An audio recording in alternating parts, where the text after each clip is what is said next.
When that final lap at Abu Dhabi shattered Lewis Hamilton's dream of an eighth world championship, many wondered if the racing legend would ever recover. The controversial call that handed the 2021 title to Max Verstappen left Hamilton silent, withdrawn, and questioning everything about the sport he loved. But healing sometimes comes from the most unexpected places. For Hamilton, it wasn't on the smooth asphalt of Formula One's glamorous circuits, but on the rugged forest roads of Finland, where rally cars dance with danger and drivers must embrace imperfection. This is the story of how a wounded champion found his way back, not just to winning, but to something more valuable: peace. Lewis Hamilton sat alone in the Mercedes garage at Yas Marina Circuit. Everyone else had gone. The cleaning crew wouldn't arrive until morning. In the empty space, the only sounds were the hum of a distant generator and his own breathing. His racing suit was half unzipped, hanging loose around his waist. The silver and black fabric was damp with sweat from the Abu Dhabi heat. He hadn't bothered to change. What did it matter now? December 12, 2021. The date burned in his mind like a hot coal. Lewis closed his eyes, but that only made the memories clearer. The final lap played again in his head like a bad movie he couldn't turn off. He had been so close. 5 minutes from making history. 8 world championships. No driver had ever done that before. Not even the great Michael Schumacher. Lewis had tied Michael's 7 titles, but this would have put him alone at the top. All race long, he had been perfect. His start, perfect. His tire management, perfect. His focus, perfect. He had a comfortable lead over Max Verstappen. The Red Bull driver couldn't catch him. The 8th title was within reach. Then Nicholas Latifi crashed. Yellow flags. Safety car. Racing stopped while they cleared the track. Lewis gripped the edge of the workbench, his knuckles turning white. In his mind, he heard race director Michael Masi's voice over the radio again. First, Masi said the lapped cars couldn't pass the safety car. That was normal. That meant there would be 5 slow cars between Lewis and Max when racing started again. A nice buffer. The race would end under those conditions, and Lewis would be champion. Then, minutes later, everything changed. Masi changed. His mind. But not for all cars, just the ones between Lewis and Max. Those 5 cars could unlap themselves. No one else. That had never happened before. "No, no, Michael, no!" His team boss Toto Wolff had screamed over the radio. "That is so not right!" But it was done. The 5 cars moved out of the way. Now Max sat right behind Lewis for the restart. Max on fresh, soft tires. Lewis stuck on old, hard tires because Mercedes had thought the race would end under safety. Car rules. The normal rules. 1 lap to race. 1 lap to decide everything. When the safety car pulled into the pits, Lewis did everything he could. He squeezed every bit of grip from his worn tires. He placed his car perfectly on the track. But the Mercedes had no chance against the Red Bull on fresh rubber. At turn 5, Max made his move. Lewis fought back, but it wasn't enough. Max passed him and pulled ahead. Lewis tried desperately to catch up, but his tires were dead. Nothing left. He crossed the finish line, second. Just second. The smallest gap between glory and disaster. Indeed, that moment, as the checkered flag waved, something broke inside Lewis Hamilton. Not just disappointment, something deeper. Lewis opened his eyes in the empty garage, the memory still fresh as if it had happened minutes ago instead of months. He reached for his water bottle and found it empty. Like him, he had done everything right, followed every rule, driven at his very best. And still, it was taken from him by a decision that had never been made before in the history of Formula One. The worst part wasn't losing. Lewis had lost before. The worst part was feeling that it didn't matter how well he drove. The decision had been out of his hands. After crossing the finish line, Lewis had been gracious. He congratulated Max. He didn't complain publicly. He shook hands with the Red Bull team. He even hugged Max's father, Jos Verstappen. Dad always said, "Show who you are in defeat, not victory," Lewis whispered to the empty garage. But once the cameras turned away, Lewis disappeared. No interviews, no social media posts, nothing. 3 months of silence followed. The longest he had been away from the public eye since he was a teenager. Lewis went to his home in Colorado. He turned off his phone. He needed space to think. Those 3 months had been the hardest of his life, harder than his early days in racing, when some people didn't want a black driver in their sport.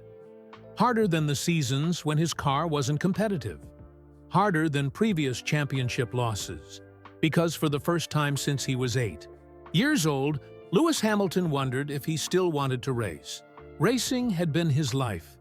His father, Anthony, had worked 3 jobs to support Lewis's karting. They had sacrificed everything for this dream. And Lewis had made it to the very top. Multiple world champion. Over 100 race wins. The most successful Formula One driver of all time. But now, at age 36, what was it all for? If the rules could change at the last minute, what was the point? For weeks, Lewis barely left his house. He grew a beard, something he'd never done during racing season. He hiked in the mountains alone. He thought about what his life would be without Formula One. His phone rang constantly at first. Calls from Toto, from his father, from his brother, Nicholas, from friends and teammates. Eventually, he answered some calls, but he didn't talk about racing. He couldn't. The new season was approaching. The 2022 cars would be completely different. New rules, new challenges. Teams wanted answers. Would Lewis Hamilton, the sport's biggest star, return to Formula One? Or was Abu Dhabi his last race? Even Lewis didn't know. One morning in February, Lewis woke up early and did something he hadn't done in months. He went to his home gym. He started training again.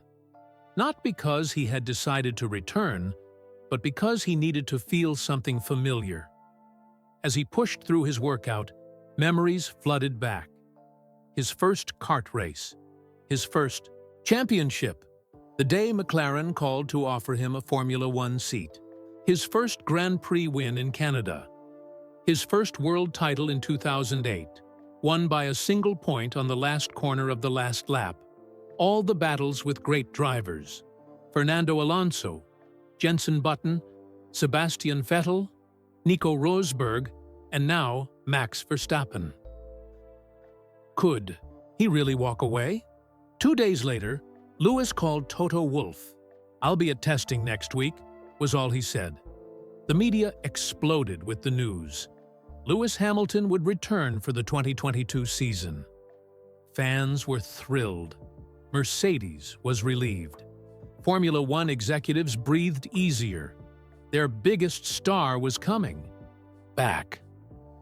But something had changed inside Lewis. Something fundamental. The fire that had driven him for decades still burned, but differently now. It wasn't as hot, wasn't as all-consuming. As he sat alone in the Yas Marina garage, months after that fateful day but back for pre-season testing, Lewis finally stood up. He zipped his racing suit and looked at the gleaming silver car waiting for him. "Let's see what you've got," he said to the new Mercedes W13, but the words felt hollow in the empty space. For the first time in his career, Lewis Hamilton didn't feel at home in a Formula One garage. He stepped out into the warm Abu Dhabi night, leaving the memories of December 12, 2021, locked inside, at least for now. The 2022 season started with hope, but quickly turned to frustration. The new Mercedes W13 had serious problems. During pre-season testing in Barcelona, Lewis noticed the car bouncing wildly on the straights. The engineers called it porpoising, the car sucking down to the track with so much force that it would then bounce back up over and over. Every team had some porpoising with the new ground effect cars, but Mercedes had it worst. The bouncing was so violent that Lewis's teeth rattled. After long races, his back ached like never before. "We'll fix it," Toto Wolff promised. But race after race went by, and the car remained difficult to drive. In Bahrain, Lewis finished third, not because the Mercedes was fast, but because the Red Bulls had mechanical problems. In Saudi Arabia, he qualified 16th and finished 10th. 1 point. Just 1 point for Lewis Hamilton, who was used to winning races, not scratching for scraps. The media pounced. Has Hamilton lost his edge? Is the 7-time champion past his prime? Retirement beckons for struggling Hamilton. Lewis ignored the headlines. He'd been criticized before. But this felt different. For the first time in nearly a decade, he wasn't fighting for wins or championships. He was struggling just to get into the top 5. His teammate George Russell, 11 years younger, often finished ahead of him. The young Brit seemed better able to handle the difficult car. Lewis worked hard to adapt his driving style, but progress was slow. "Be patient," his race engineer Bono advised. "We'll get there." Lewis nodded, but the fire inside him flickered. Weekly. In July, the F1 circus arrived at Spa-Francorchamps in Belgium. The majestic track, cutting through the Ardennes forest, was Lewis's favorite. Its high-speed corners and massive elevation changes had always suited his smooth driving style. But not this year. Not in this car. Saturday's qualifying session began, under gray skies. Light rain fell, making the already challenging track even trickier. Lewis pushed hard, desperate to find speed that wasn't there. In the final qualifying session, as he powered up the hill through Eau Rouge, the track's most famous corner, the Mercedes suddenly snapped sideways. Lewis fought the wheel, but it was too late. The car slid across the wet track and smashed into the barrier. The impact wasn't hard by F1 standards. Lewis had survived much worse crashes. But as the car came to rest in the gravel trap, a strange feeling washed over him. He sat there, waiting for marshals to arrive, and realized he wasn't angry. He wasn't frustrated. He felt nothing. Just a weird emptiness and a question that bubbled up from somewhere deep inside. Is this all there is? After the medical check, standard procedure, after any crash, Lewis returned to the track. He qualified 10th once repairs were made. The team worked all night to fix the car for Sunday's race. But that night in his hotel room, Lewis couldn't sleep. The question from the gravel trap wouldn't leave him alone. Is this all there is? At 2 a.m., he checked his phone. Among the usual messages from friends and family was an email that caught his eye. It had come in days ago, but he hadn't noticed it. The sender was Tommi Mäkinen. Lewis remembered meeting the Finnish rally legend briefly at a Petronas event years ago. Tommi had won 4 consecutive World Rally Championships in the 1990s and now ran a rally school in Finland. The email was simple: "Lewis, if you ever want to try something different, come to Puuppila. Rally driving helps clear the mind.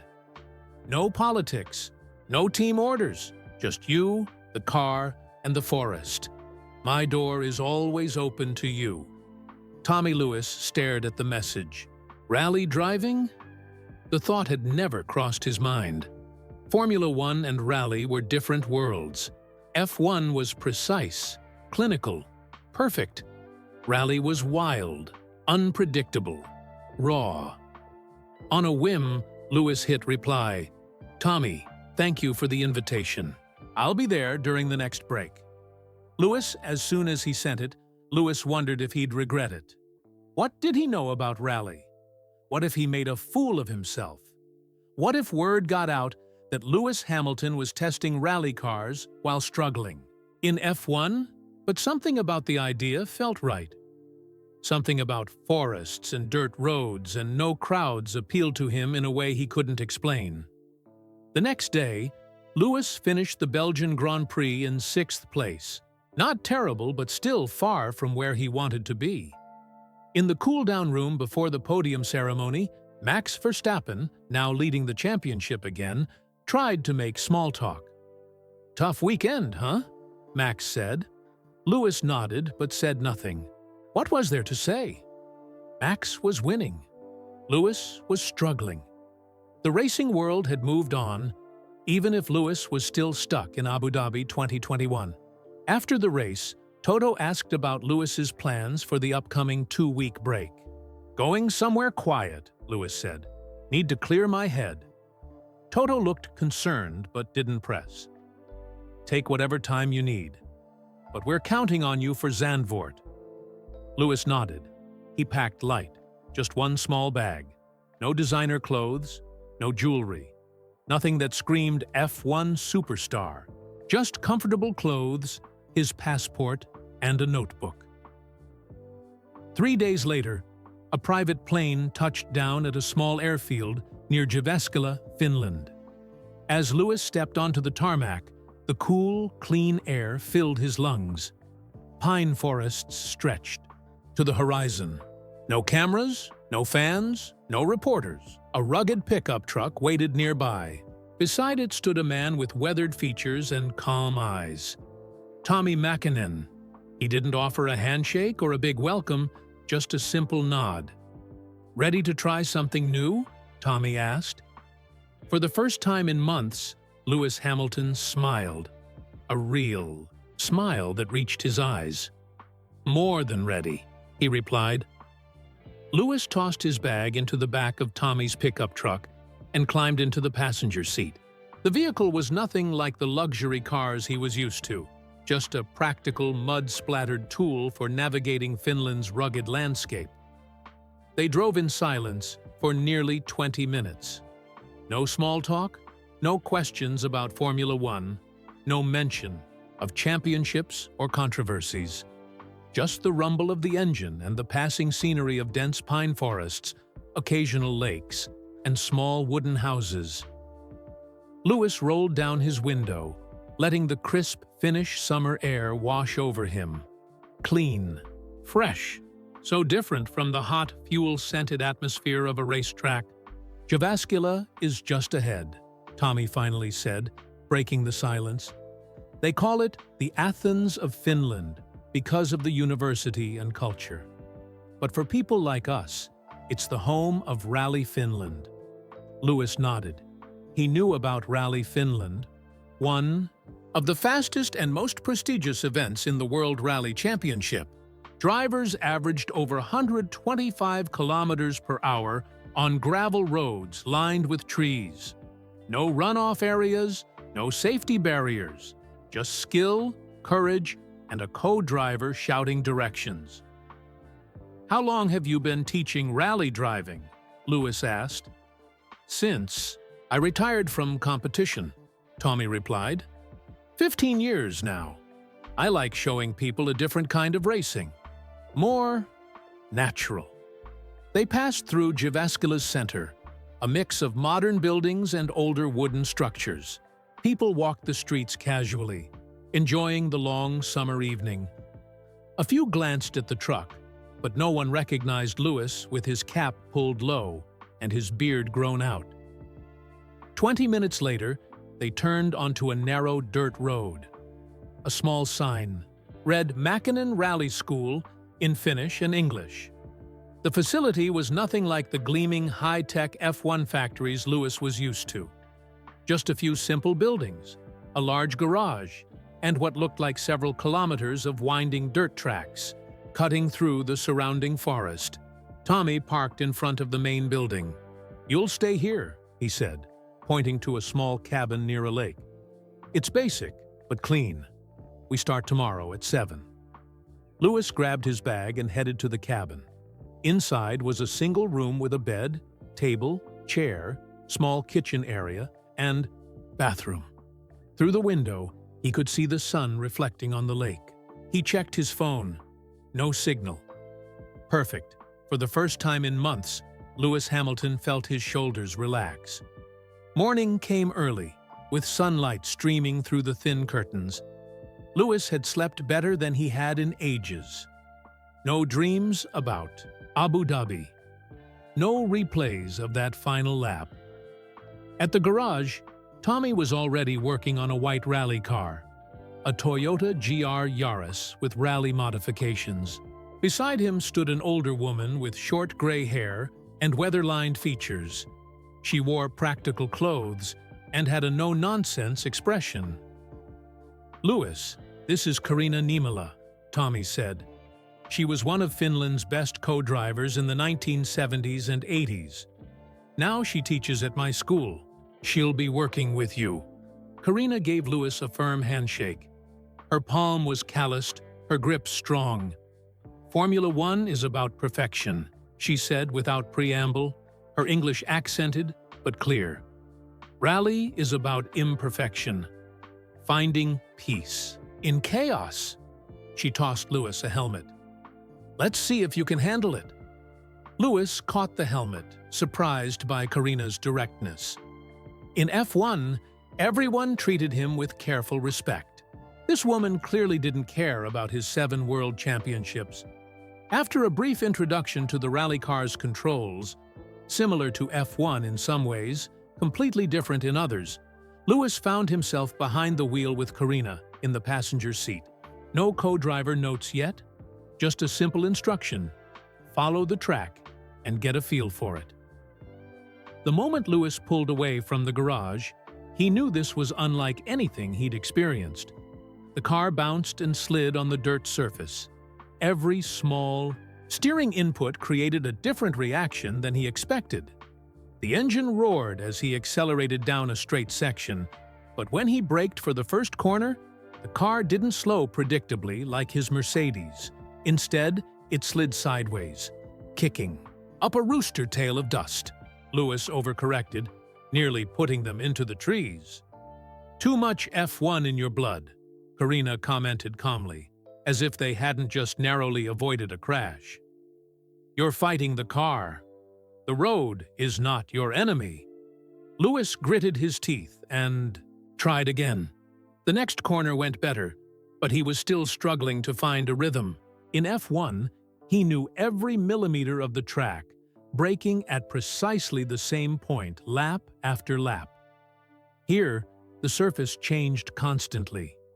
Loose gravel gave way to harder packed dirt.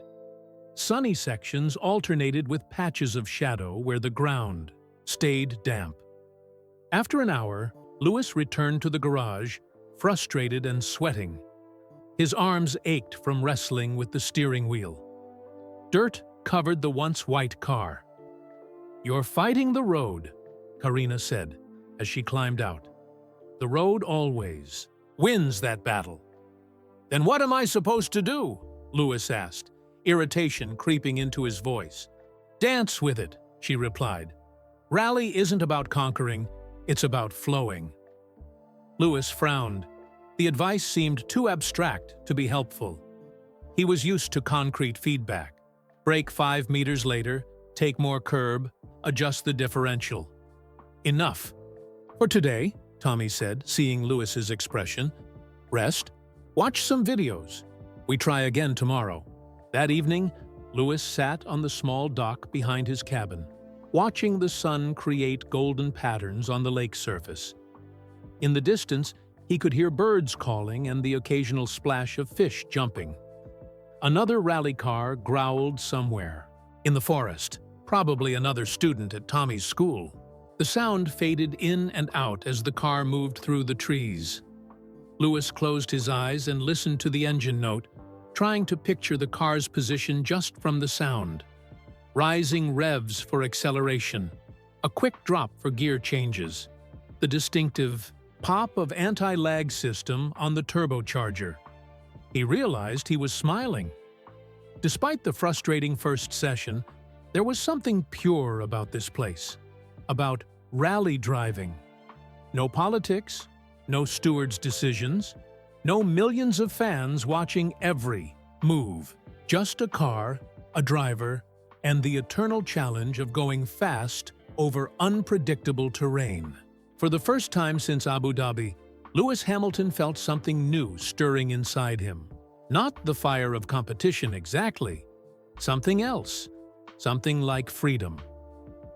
The next morning, Lewis was back in the rally car. This time, Karina had him drive more slowly, focusing on feeling the road rather than trying to go fast. "Speed will come," she said. "First, you must understand the surface." By the third day, Lewis was making progress. He still wasn't anywhere near as quick as the regular rally drivers who trained at Tommy's facility, but he was no longer fighting the car so much. He began to appreciate the challenge. How every corner was different each time you approached it. How you had to adapt constantly. After the morning session, Lewis walked down to a small lake near the facility to eat his lunch. A simple sandwich and an apple. A far cry from the carefully prepared meals his personal chef made during race weekends. As he sat on a flat rock by the water's edge, he noticed he wasn't alone. A boy, maybe 12 years old, was skipping stones across the calm surface. The kid had messy brown hair and wore a faded blue t-shirt with worn jeans. The boy glanced over, then did a double take. He said something in Finnish that Lewis didn't understand. "Sorry, I don't speak Finnish," Lewis said. "Oh, I asked if you are new at the school," the boy replied in careful English. "Yes, just a few days," Lewis confirmed. "I'm Lewis," the boy nodded. "I am Eero. My father works for Tommy. He fixes the cars." Eero didn't seem to recognize Lewis, which was refreshing. The boy found a new stone and sent it skipping across the water. 7 bounces before it sank. "You're good at that," Lewis said. Eero shrugged. "Practice. I come here a lot." "Do you like rally cars?" Lewis asked. The boy's eyes lit up. "They are the best. When I grow up, I will be a rally driver. Like Kalle Rovanperä." Lewis smiled. Kalle was the young Finnish star currently taking the World Rally Championship by storm. He had the same kind of prodigious talent that Lewis himself had shown in his early years. "Have you driven yet?" Lewis asked. "Just in the parking area. My father lets me move the cars sometimes." Eero paused, studying Lewis more carefully. "You are not from Finland." "No, I'm from England." Eero's eyes widened suddenly. "Wait, are you Lewis Hamilton, the Formula One driver?" Lewis nodded, a little disappointed that his brief anonymity was over. But Eero's reaction wasn't what he expected. No request for a selfie, no excited chattering about F1. Instead, the boy looked genuinely curious. "Why are you here? Formula One is very different from rally." "That's exactly why," Lewis said, surprising himself with his honesty. "I needed something different." Eero seemed to consider this seriously. Then he asked the question that would stick with Lewis for days afterward. "Did you ever want to quit?" The directness caught Lewis off guard. This wasn't a journalist looking for a headline, just a kid asking a simple question. Lewis patted the rock beside him, and Eero sat down. "Yes," Lewis admitted. "Many times. Even after winning so much? Sometimes, especially then." Lewis looked out over the lake. "When you start racing, It's simple. You just want to drive fast and have fun. Then it gets complicated. People expect things from you. You expect things from yourself. Eero nodded, seeming to understand, despite his young age. I almost quit when I was 9, Lewis continued. Some kids and parents at the kart track didn't want me there. They said things, did things, because of my skin color. That is stupid, Eero said firmly. Lewis smiled. Yes, it was, but it hurt. My dad told me I could quit if I wanted. Or I could show them they were wrong by being the best driver I could be. You didn't quit, Eero observed. No, but last year... Lewis paused. Last year was different. They sat in silence for a moment. Then Eero spoke. I have dyslexia. The other kids make fun of me because I read slowly. He kicked at a small stone, but when I watch rally cars slide through the forest, nothing else matters. Lewis felt a connection with this boy he'd just met. He remembered that feeling, how racing had been his escape, his safe place. My dad says I'll never be a driver. Because we can't afford it, Eero added quietly. The words hit Lewis hard. How many talented kids never got the chance because of money? He had been lucky. His father had worked multiple jobs to support his karting, and eventually McLaren had backed him. But for every Lewis Hamilton, there were thousands of kids like Eero, full of passion but lacking opportunity. What does your teacher say about your dyslexia? Lewis asked. Eero shrugged. She tries to help, but she doesn't understand. She thinks I'm not trying hard enough. I had the same problem, Lewis said. My teachers didn't understand either. But it doesn't mean you can't succeed. Eero looked at him with surprise. You have dyslexia too? Lewis nodded. It made school difficult, but it didn't stop me from achieving my dreams. A shout came from the direction of the garage. Eero jumped up. That's my father. I have to go help him. The boy hesitated. Will you be here tomorrow? I'll be around. For a couple of weeks, Lewis said. Eero grinned and ran off, turning once to wave. Lewis remained by the lake, thinking about their conversation. He'd connected more honestly with Eero in 10 minutes than he had with most people in the paddock over years. When he returned to the garage later, Lewis pulled Tommy aside. The boy, Eero, is there a junior program he could join? Tommy looked, surprised. His father, Matty, is our best mechanic.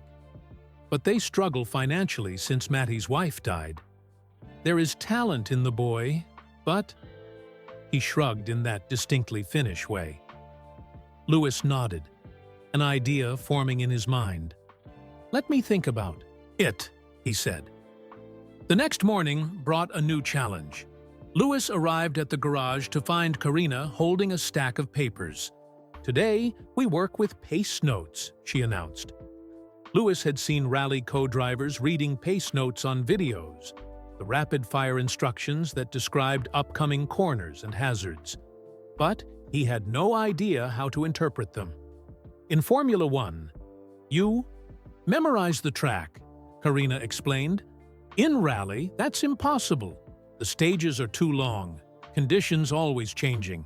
Instead, you listen to your co-driver. She handed Lewis the papers covered with cryptic numbers and symbols. This is a language, she continued. Right, 5, tightens 3 over crest, 100, left 4, don't cut. She rattled off a string of instructions that meant nothing to Lewis. How am I supposed to understand all this while driving? He asked. You must trust and listen, Karina said simply. Your ears become as important as your eyes. For the first hour, they sat in the stationary car. Karina called out notes, while Lewis visualized the corresponding actions. The system began to make sense, numbers indicating the sharpness of corners, distances in meters between features, warnings about jumps, crests, and hazards. When they finally hit the forest track, Lewis found it overwhelming. Trying to process Karina's rapid instructions while controlling the sliding car was like learning two difficult skills at once. "Slow down," he snapped after nearly missing a turn. "I can't understand when you talk so fast." Karina remained calm. The pace notes match the ideal speed. If you drive slower, the rhythm is wrong. By lunchtime, Lewis was frustrated and mentally exhausted. This was harder than anything he'd encountered in F1. There, his team gave him every piece of information before he even asked for it. Here, he had to process new information in real time. "I don't think I'm cut out for rally," he admitted to Tommy during their break. The Finnish champion shrugged. "Different skills. You've spent your life perfecting one way of driving. This is another." "But Karina expects me to understand everything immediately." "No," Tommy corrected. "She expects you to try. Rally drivers aren't born understanding pace notes. They learn by doing, by making mistakes." The afternoon went better. Lewis stopped trying to translate each instruction into a visual image and instead began responding directly to Karina's voice. Her tone, the rhythm of her words, the emphasis she placed on certain calls, all contained information beyond the literal meaning. By the end of the day, something had clicked. Not mastery, not even competence, but a glimpse of what was possible. "Better," was all Karina said when they returned to the garage. Coming from her, it felt like high praise. That evening, Karina invited Lewis to join her by the fire pit outside the main building. The summer night was mild, the sky still light even at 10 p.m. this far north. "Why did you become a co-driver?" Lewis asked as they watched the flames. "Because I loved rally, but wasn't rich enough to be a driver," she answered honestly. "Co-drivers need skill, courage, intelligence, but not money." Lewis nodded, thinking of Eero. Was it hard being a woman in rally back then? Karina smiled slightly. "Not as hard as being black in racing was for you, I think. But yes, I had to be twice as good to be considered half as valuable." She poked at the fire with a stick, sending sparks into the darkening sky. "I navigated for my husband Juha first. When we divorced, I continued with other drivers. Worked in Africa, South America, all across Europe." She looked at Lewis. "We didn't have the safety or the fame you have in F1, but we had freedom." Lewis listened as Karina shared stories from the golden age of rally, the Group B era with its monstrous cars, the month-long safari rally across Kenya, the treacherous Monte Carlo rally in the snow and ice of the French Alps. "We would drive for days," she said. "No support teams waiting at every corner. If your car broke in the middle of nowhere, you fixed it yourself or you were out." As the night deepened, Lewis realized he was hearing a perspective on motorsport he'd never encountered before. His F1 career had been challenging, certainly, but always with the safety net of a massive team behind him. Karina and her generation had been true adventurers. "Is that why you teach now?" Lewis asked. "To share those experiences?" "I teach because rally should not become too sanitized," she replied. "Modern rallying is safer, yes. This is good. But something is lost when everything becomes too perfect, too controlled." Lewis thought about his Mercedes F1 car, a marvel of engineering where every parameter was monitored by hundreds of sensors, where teams of engineers analyzed every millisecond of data. "In F1, we always want perfect conditions," he said. "If it rains, we complain," Karina nodded. "In rally, we embrace imperfection. Rain, snow, gravel, mud. These are not problems. They are the essence."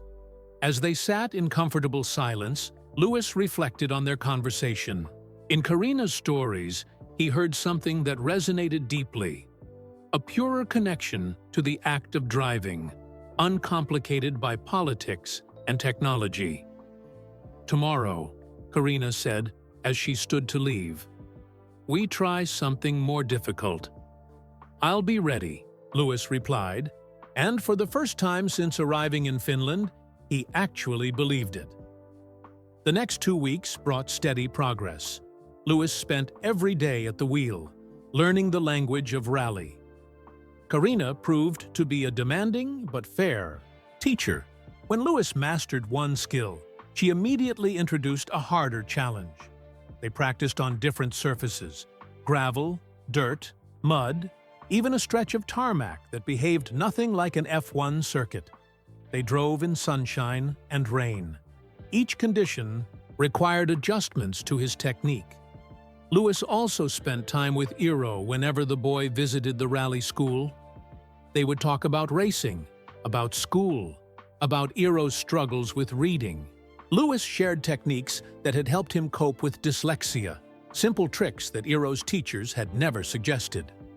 One afternoon, Lewis found Matti, Eero's father, working late on a rally car. The man's hands were rough and oil-stained, but he handled the engine components with surprising gentleness. "Your son has a real talent," Lewis said. Matti looked up, wiping his hands on a rag. "Eero talks about you all the time. Lewis said this. Lewis showed me that. He has never been so excited about school before." "He's a smart kid," Lewis replied. "Dyslexia doesn't change that." Matti nodded sadly. "I know, but I cannot give him what he needs." His mother would have known how to help him better. The conversation strengthened Lewis's resolve to find a way to help Eero. But before he could develop a plan, events took an unexpected turn. The morning began like any other. Lewis arrived at the garage early, ready for Karina's latest challenge. But when he entered, he found Tommy watching something on his laptop. The rally champion looked up with an odd expression. "You might want to see this," he said, turning the screen. It was a motorsport news site. The headline made Lewis freeze. "Hamilton planning career change. F1 champion spotted rally training in Finland." Below were grainy photos clearly taken with a long lens. Lewis getting into a rally car, talking with Karina, even one of him sitting by the lake with Eero. "Who took these?" Lewis asked, feeling his privacy crumbling. "Someone from the town, probably," Tommy replied. "Sold them to the media. I'm sorry. I thought we were isolated enough here." Lewis's phone, which he'd largely ignored during his stay, began ringing. The caller ID showed Toto Wolff. "I should take this," Lewis said, stepping outside. "Lewis?" Toto's accented voice sounded concerned. "Are the stories true? Are you in Finland driving rally cars?" "Yes, but it's not what you—" "The team is concerned," Toto interrupted. "The board members are asking questions. Is Lewis leaving F1? Is he negotiating with another team?" Social media is exploding with speculation. "I'm just taking a break. Toto. Learning something new. Clearing my head. In the middle of the season? While we're struggling with the car?" Toto's voice rose slightly. "Lewis, you know I support you, but this looks bad." Lewis felt a familiar weight returning to his shoulders. The freedom he'd found in Finland was evaporating. "What are you doing, Lewis?" Toto asked, his tone softening. "Really doing?" Lewis looked out at the forest, at the peaceful lake beyond. How could he explain what this place had given him? The perspective, the connection to pure driving without politics or pressure. "I'm not planning to quit F1, he said finally. "I'm not training for rally. I'm just finding something." There was silence on the other end. Then Toto sighed. "Come back, Lewis. We have the simulator data for Zandvoort. We've made adjustments to the car. We need you focused." "I'll be there," Lewis promised. "Just give me a few more days."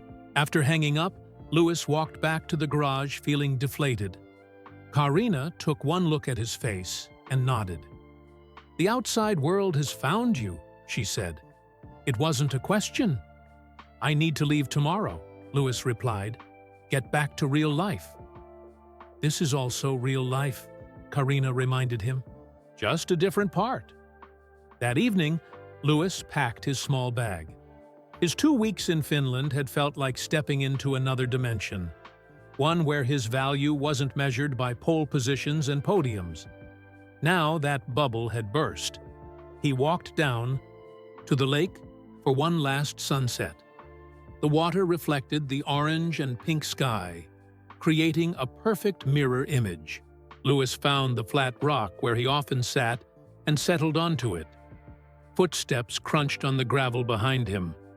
He turned to see Eero approaching. "Tommy told me you're leaving," the boy said, his face serious.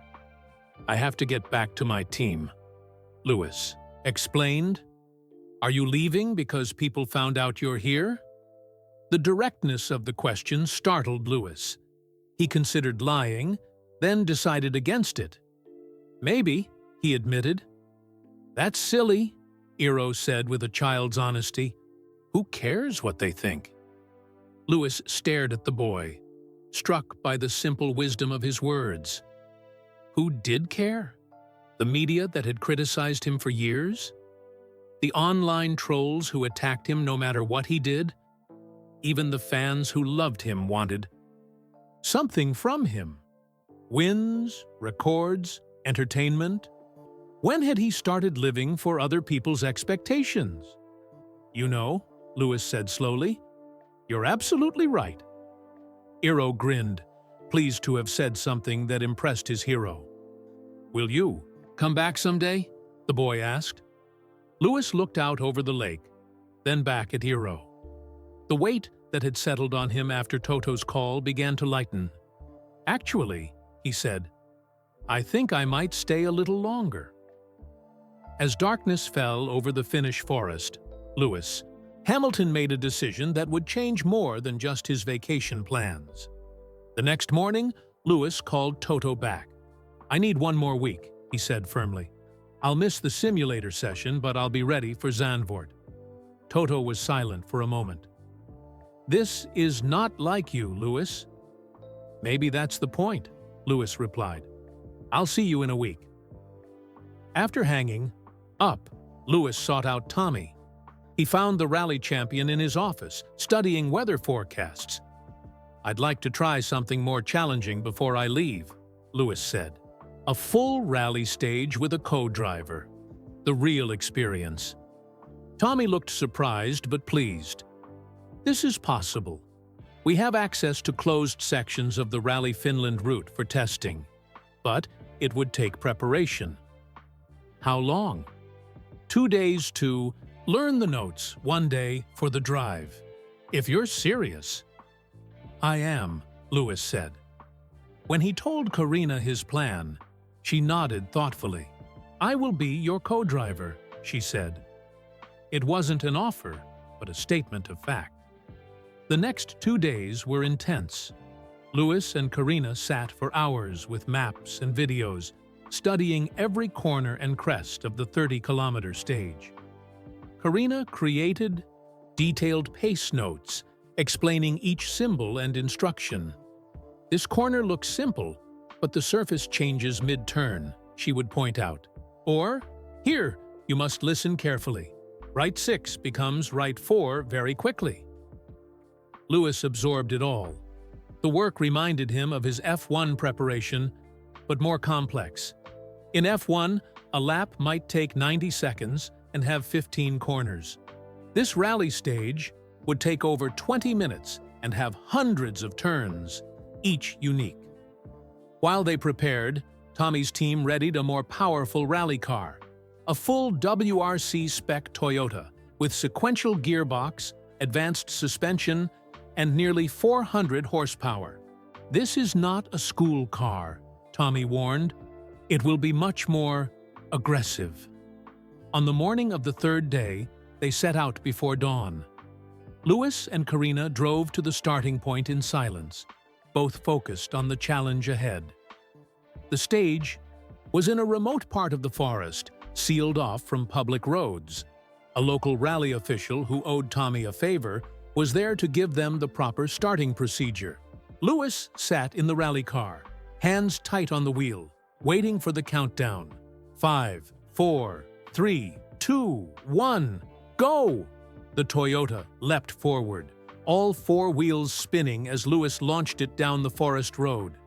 Karina immediately began calling, notes in her clear, precise voice. Right 5 over crest, 100, left 4 don't cut, 50, right 3 tightens. At first, Louis was still translating each instruction in his head, still conscious of every action. But after a few kilometers, something changed. He stopped thinking and started feeling. The car danced beneath him. When Karina called left 4 over jump, Louis didn't calculate his approach. He simply turned left, felt the car get light as it crested the jump and prepared for the next call. The forest blurred past. Sunlight flickered through the trees, creating a strobe effect that would have been disorienting if Louis wasn't so focused. Mud splashed up onto the windshield as they powered through wet sections, the wipers barely keeping up. Halfway through the stage, they caught air over a particularly steep crest. The Toyota flew for what felt like seconds before landing hard on its suspension. But Karina never paused in her calls, and Louis never lifted off the throttle. He was in a state of flow he hadn't experienced in years. Not calculating, not worrying about points or position, just driving, listening, reacting. When they finally crossed the finish line, Louis brought the car to a stop and sat breathing heavily. Beside him, Karina was smiling, a rare sight. 21 minutes, 14 seconds, she said, checking her stopwatch. Not bad for a circuit racer. Louis pulled off his helmet, sweat dripping down his face. How does that compare to the rally? Drivers? The WRC winners would do it in about 17 minutes, she replied honestly. But they've been driving these roads for years. Louis nodded, not disappointed, but thoughtful. The time didn't matter. What mattered was how he'd felt during those 21 minutes. Completely present, completely engaged, completely free. I needed this, he said finally. I needed to remember why I started racing. Karina looked at him with understanding. In rally, we have a saying, to finish first, first you must finish. It means respect the road, respect the car, respect your limits. In F1, it's win or nothing, Louis said. And how has that served you? She asked. Louis thought about it as they drove back to the rally school. 7 world championships, over 100 wins, millions of fans, but also the crushing pressure, the political games, the constant scrutiny, and Abu Dhabi 2021, where doing everything right still wasn't enough.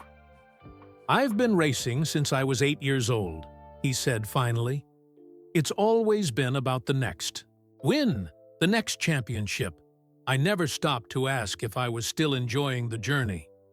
When they returned to the garage, Tommy was waiting with Eero and Matty. The boy rushed up, his eyes wide with excitement. How was it? Was it scary? Did you crash? Louis laughed, lifting Eero onto his shoulders. It was amazing, a little scary. And no, we didn't crash. Karina wouldn't let me. That night, Louis couldn't sleep. His mind kept replaying the stage, the feeling of the car sliding through corners, the rhythm of Karina's pace notes guiding him through the unknown. Something had shifted inside him. The anger and hurt that had driven him since Abu Dhabi had loosened its grip. In its place was something lighter, clearer.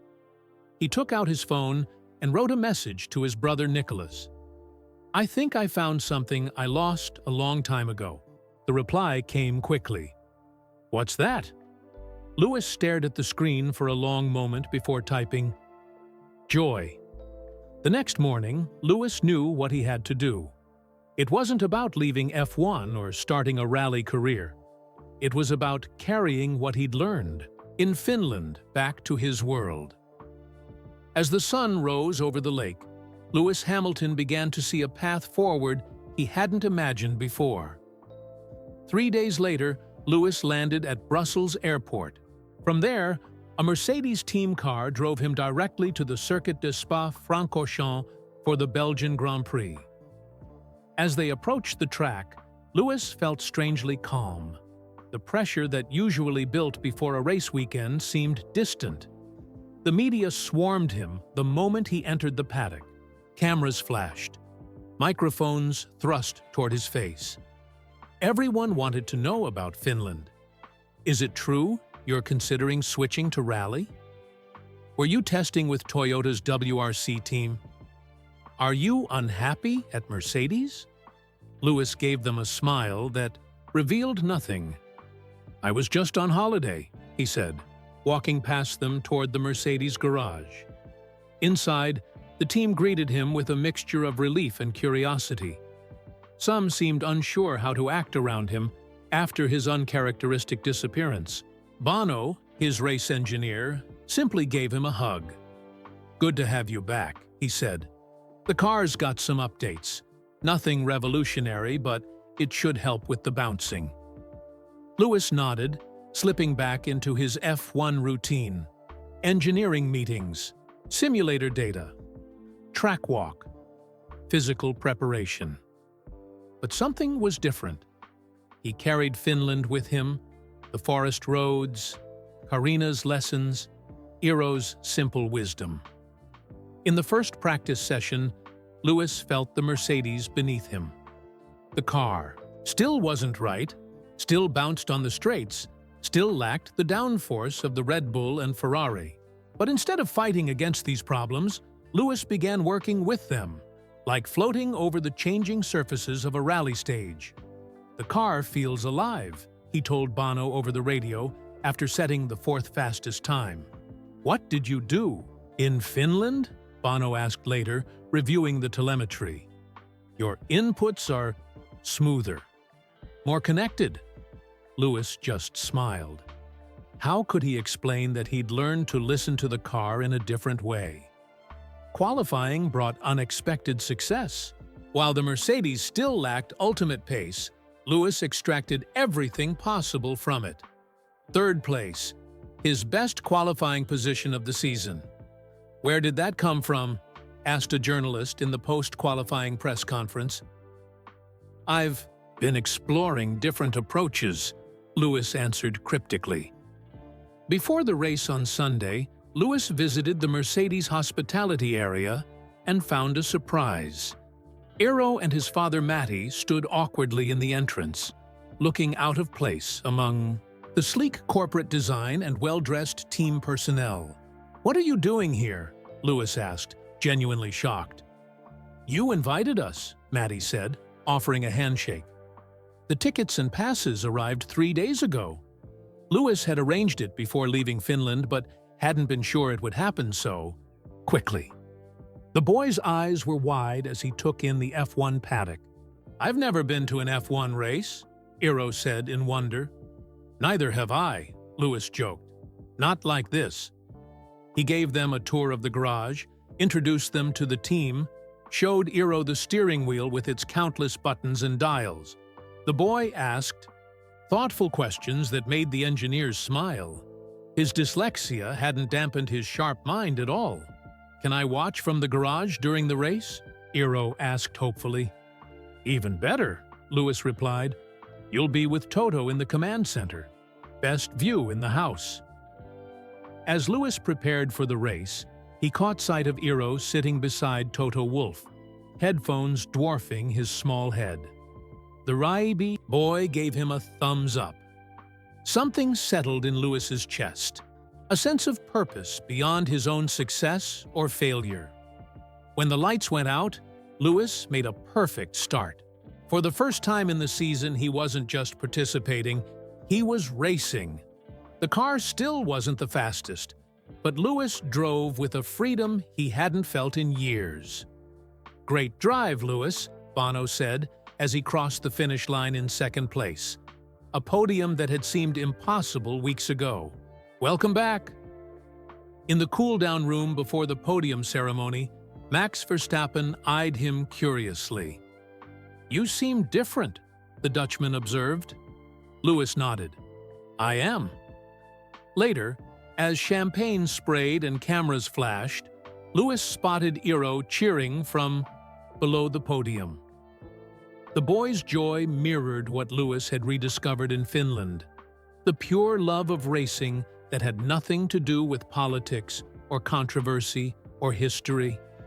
It was just the beginning of the change that had started in the Finnish forests, a change that would grow into something neither Lewis nor the racing world expected. As the Formula One season continued through its European leg, Lewis carried the lessons from Finland with him. The Mercedes W13 remained a difficult car, but his approach to its challenges shifted dramatically. In team meetings, engineers noticed the difference. Before Finland, Lewis had pushed for solutions to make the car behave like his championship-winning machines. Now, he focused on adapting to what the car could do, finding speed in its strengths rather than fighting its weaknesses. "It's like, he's dancing with it now," one Mercedes engineer remarked after reviewing his telemetry data from Monza. Less fighting, more flowing. His results improved steadily. Not championship-winning performances. The car simply lacked the pace for that, but solid, consistent points. Fourth at Zandvoort, third at Monza, second again at Singapore. After the Italian Grand Prix, a journalist asked the question that had been circulating through the paddock. "Lewis, many believe you've given up on winning another championship. How do you respond to that?" The old Lewis might have bristled at the suggestion. The new Lewis simply smiled. "I haven't given up on anything," he replied. "I've just found a different way to measure success." Behind the scenes, Lewis began working on an idea that had taken root during his time with Eero. The boy's combination of natural talent and learning challenges reminded Lewis of his own early struggles. How many other kids faced similar barriers to entry in motorsport?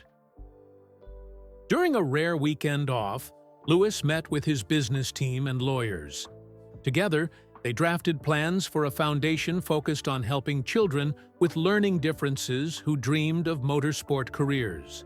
"We need experts in dyslexia and other learning differences," Lewis instructed. "Not just to identify these kids, but to create programs that teach race theory in ways that make sense to different kinds of learners." His team was surprised by his intensity. Lewis had supported many charitable causes over the years, but this was different, a personal mission that clearly meant more to him than his usual philanthropy. When Lewis told Toto about the foundation, the Mercedes team principal was supportive but cautious. "This is wonderful, Lewis. But are you sure you want to take this on mid-season? It will require time, energy." "It gives me energy," Lewis replied simply. Between races, Lewis exchanged emails with Tommi Mäkinen, discussing how rally techniques might benefit young drivers. The Finnish champion had connections throughout European motorsport and offered to help identify promising candidates with learning differences. Lewis also began writing letters to Kaarina, actual handwritten letters, not texts or emails. In them, he shared his thoughts about each race, his progress with the foundation, his continued efforts to apply what she'd taught him. Her replies came in the same form, concise, insightful notes written in careful script on plain paper. She never commented directly on his F1 results, but always had observations about his described approach to problems. "You say the car understeers in slow corners," she wrote after one race. "In rally, we don't force a sliding front end. We set up the next move earlier. Perhaps your slow corners are actually beginning earlier than you think. Lewis tried her suggestion in simulator work, and the Mercedes engineers were baffled by the improvement in his sector times. Each letter ended with the same line: "Remember to listen more than you look." At first, Lewis thought she meant listening to the car, RE23, sounds of the engine, tires, and wind that gave crucial feedback. Gradually, he realized she also meant listening to himself, to his instincts and feelings that had been buried under years of F1 programming.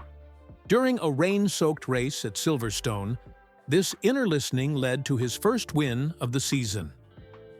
While other drivers fought their cars in the changing conditions, Lewis flowed with the track as it evolved from wet to dry. The victory wasn't about having the fastest car, it was about harmony with the conditions. On the podium, Lewis looked more peaceful than triumphant.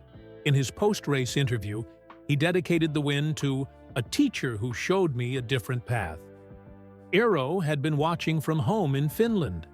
The next day, Lewis received a hand-drawn picture of his Mercedes splashing through rain with "Congratulations, Lewis," written carefully across the top. Despite his dyslexia, the boy had spelled everything correctly. Lewis had the drawing framed and hung in his driver room at the next race. As autumn approached and the season headed toward its final flyaway races, Lewis reached out to Matti with an offer to sponsor Eero in a proper karting program. The Finnish mechanic initially refused. "We don't take charity," he said proudly during a phone call. "It's not charity," Lewis insisted. "It's investment in talent. I had sponsors who believed in me when I was young. Now it's my turn to do the same." After much persuasion, Matti agreed to a compromise. Eero would join a junior program partly funded by Lewis's new foundation, with Matti working as a mechanic for the team to contribute. "My father worked 3 jobs to support my racing," Lewis explained. "I understand family pride, but sometimes accepting help is the strongest thing you can do." As the season's end approached, Lewis felt more centered than he had in years. The hubris pain of Abu Dhabi 2021 hadn't disappeared, but it had transformed into something else, a turning point rather than an ending. During a long-haul flight to Japan, Lewis sketched ideas for his foundation's first facility. It would combine elements from both worlds that had shaped him: the technical precision of F1 and the adaptability of rally. A place where young drivers could develop not just speed, but resilience. He wrote in his notebook, "Racing isn't just about the fastest lap. It's about the complete journey." And Lewis Hamilton's journey was taking a turn no one had predicted. As the 2022 season neared its end, Lewis received an email that caught him by surprise.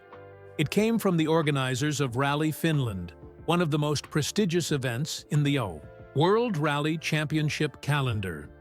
The email contained an unusual invitation. Would Lewis Hamilton be interested in driving the VIP stage before the actual rally began the following summer? It was a short, relatively safe section used to promote the event and give sponsors and celebrities a taste of rally action. Lewis read the email twice, his pulse quickening. He hadn't expected his Finnish adventure to lead to this. The rally would take place during F1's summer break next year, in August 2023. Timing-wise, it could work. His first instinct was to call Tommi Mäkinen, who had connections with the Rally Finland organizers. "Did you arrange this?" Lewis asked when Tommi answered. "Not directly," the rally champion replied. "But when they heard you had been training here, they became interested. It would bring attention to their event. Formula One champion tries rally." Lewis T-Tour considered the offer. Part of him was tempted to accept immediately. Another part was cautious. What would Mercedes think? What if he made a fool of himself?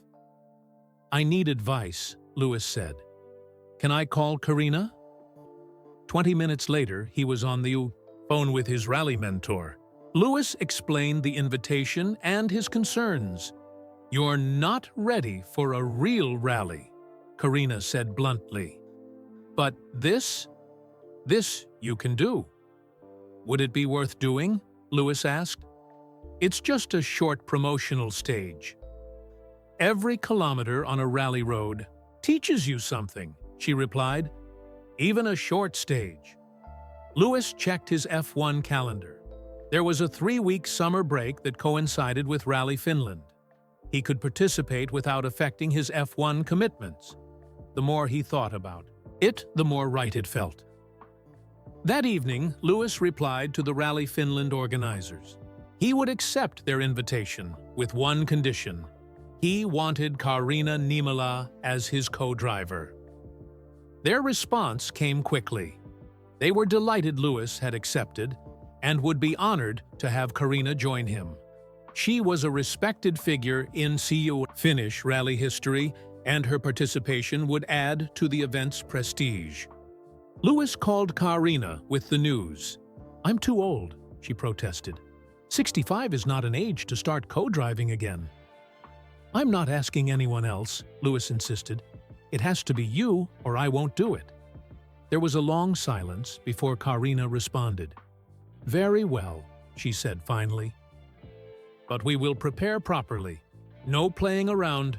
If we do this, we do it right." Lewis grinned. It was exactly the response he'd expected from her. News of Lewis's rally plans created immediate waves in the motorsport world. Some F1 pundits praised his versatility and adventurous spirit. Others questioned his commitment to Formula One. Internet comments ranged from excitement to mockery. "Stick to the smooth tracks, Lewis," was a common theme. Toto Wolff was surprisingly supportive when Lewis told him, "Officially, I think it's excellent for your brand and for Mercedes," the team principal said.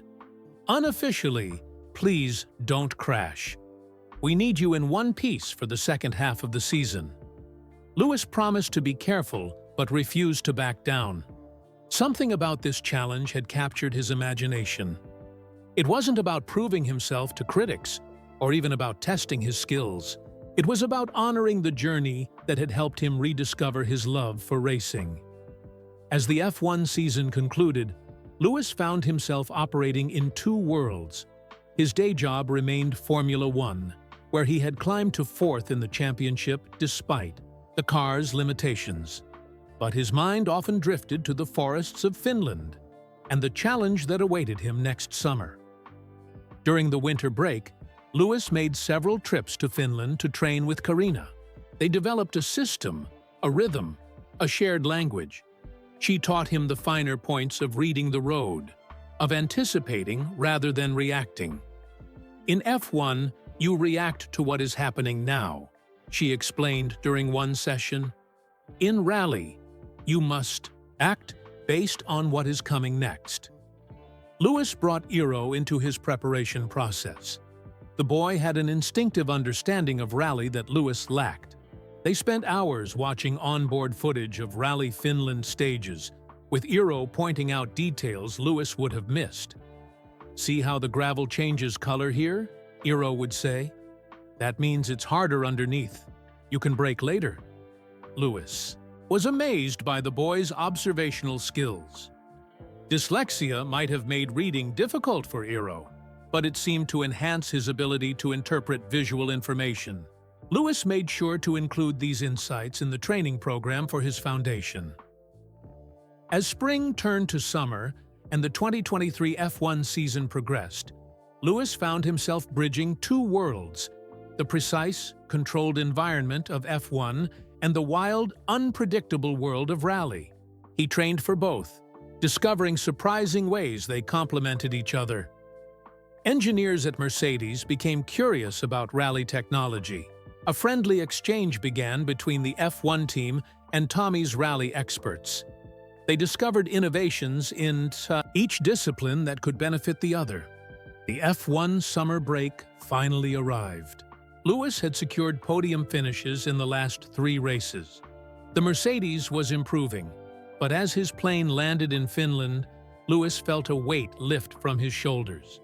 He was back where his journey of rediscovery had begun, and this time he had a rally stage waiting for him. Jyväskylä had transformed since Lewis's first visit. The normally quiet university town was now buzzing with rally teams, fans, and media. Rally Finland, nicknamed the Finnish Grand Prix, or the Rally of 1,000 Lakes, was one of the fastest and most prestigious events on the WRC calendar. Lewis tried to keep a low profile, staying at Tommy's facility rather than in town, but word of his participation in the VIP stage had spread. Journalists from both F1 and rally media sought interviews. Fans lingered near Mäkinen Rally School, hoping for a glimpse of the 7-time F1 champion. "This is worse than Monaco," Lewis joked to Karina as they reviewed pace notes in the privacy of the garage. "Wait until the event begins," she replied dryly. "Half of Finland comes to watch Rally Finland." Lewis's presence had created unexpected connections between the F1 and rally worlds.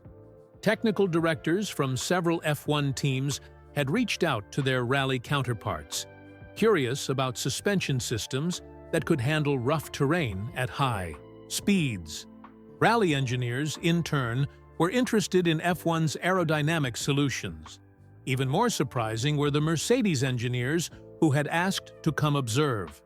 Toto had sent a small delegation, officially to support Lewis, but really to investigate rally technology.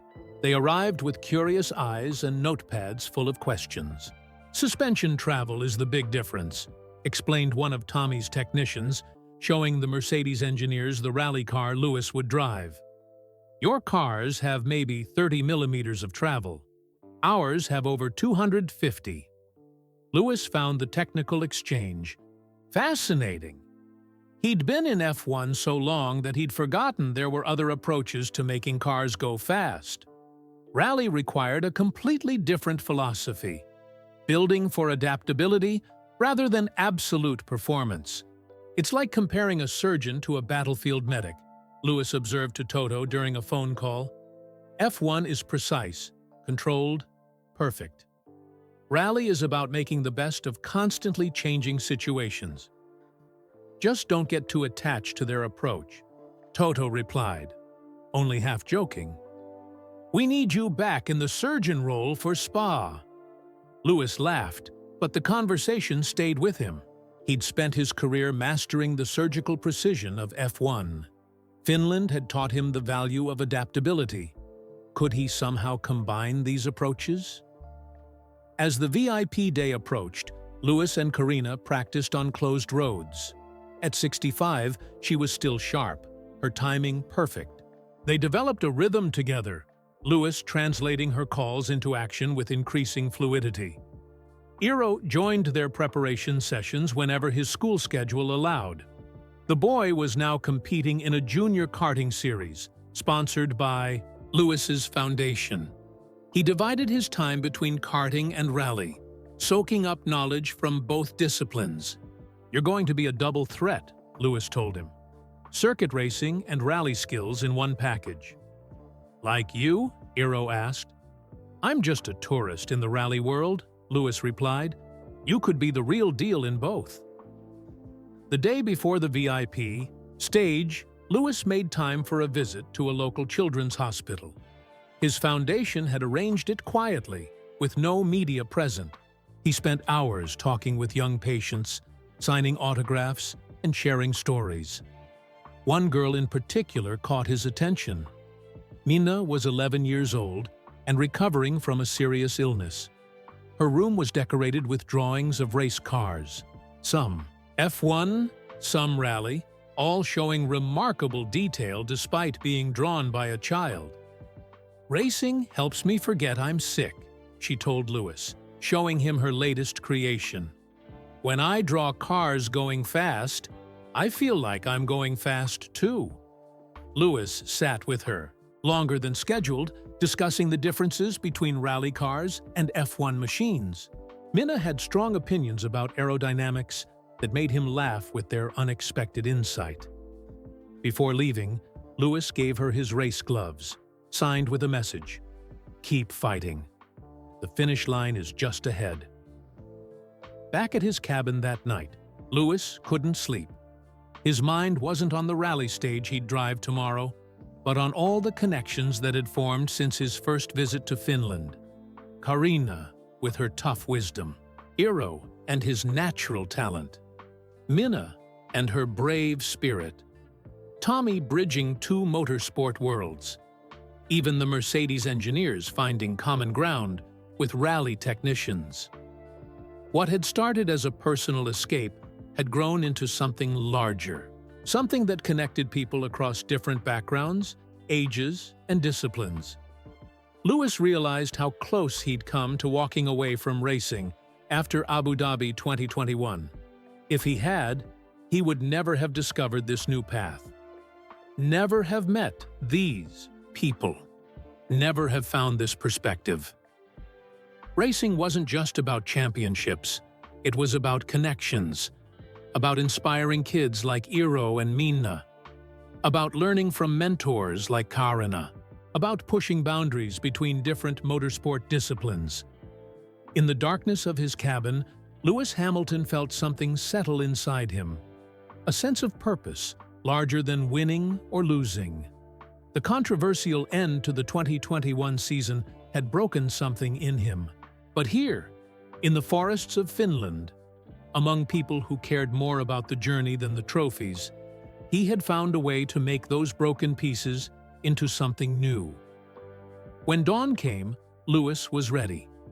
Not just for the rally stage, but for whatever came after.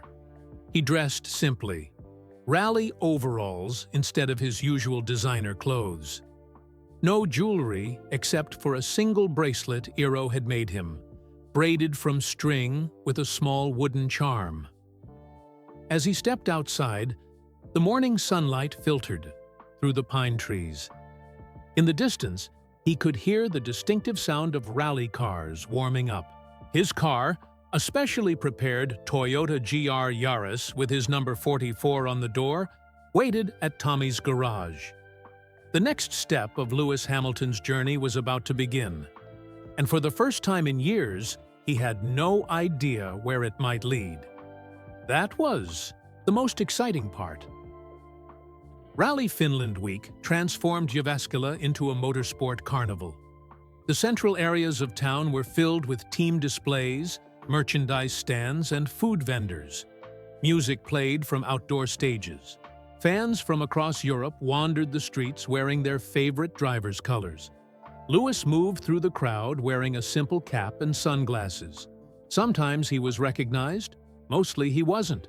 After years of being unable to go anywhere without security, the freedom felt refreshing. He stopped at a merchandise stand selling WRC drivers' caps and t-shirts. Next to him, two teenage boys were debating the merits of different rally drivers in rapid finish. "Excuse me," Lewis said to the eBay vendor. "Do you have anything for Kalle Rovanperä?" The vendor pointed to a display of caps with the Young Finnish Champions logo. Lewis bought one for Eero. "You sound English," the vendor said, squinting at Lewis. Her eyes widened with recognition. "Are you?" Lewis put a finger to his lips and smiled. The woman nodded, clearly thrilled but respecting his privacy. As Lewis turned to leave, she whispered, "Good luck on the VIP stage." Back at Tommy's facility, Lewis and Carina continued their preparations. Their rally car, a modified Toyota GR Yaris in classic white with red and black accents, was ready for final testing. The VIP stage uses part of the Lajavori section, Carina explained as they reviewed the route again. 4 kilometers, mixed surfaces, 2 jumps.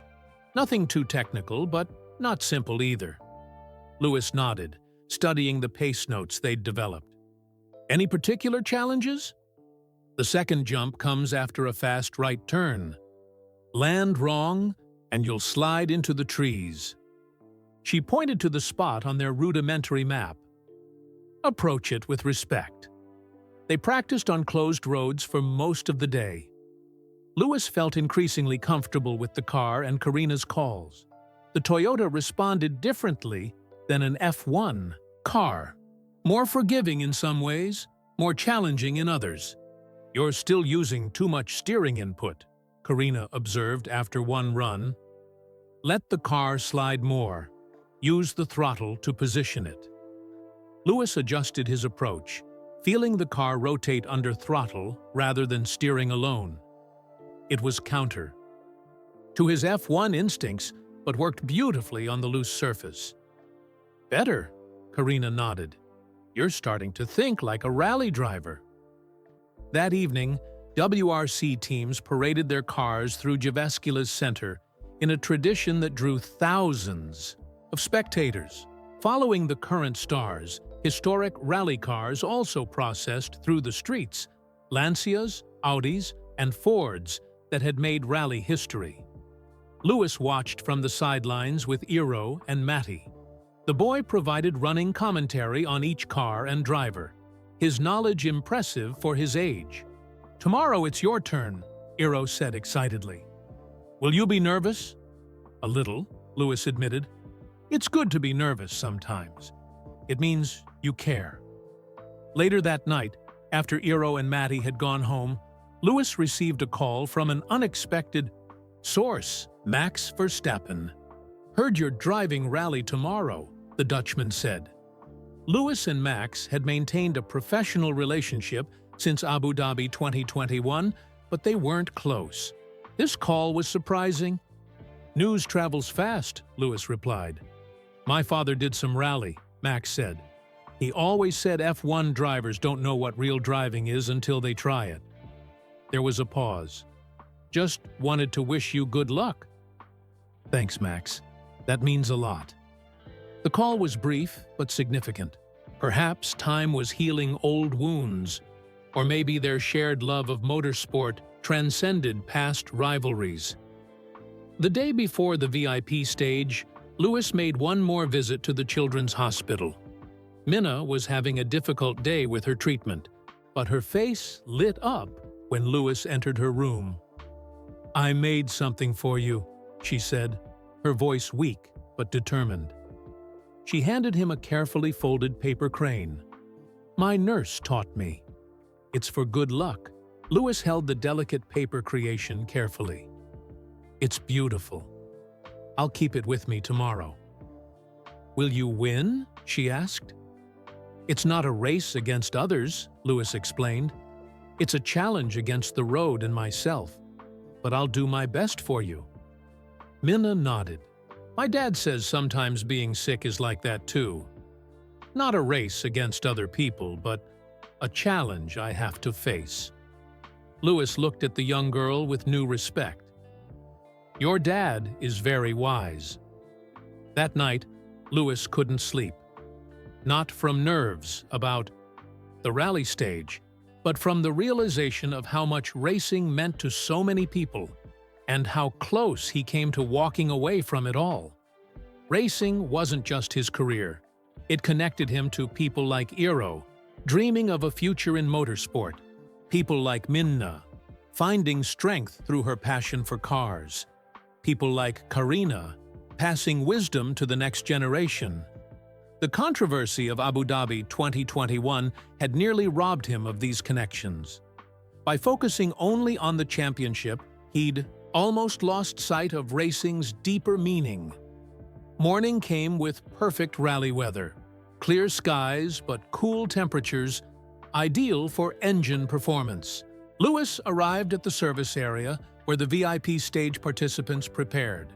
Unlike the professional teams with their massive setups, this was a simple affair. A few tents, a handful of cars, excited amateurs getting ready for their moment on. The famous Finnish roads. Lewis and Karina prepared in a small tent away from the crowds. He put on the rally overalls, so different from his usual F1 suit.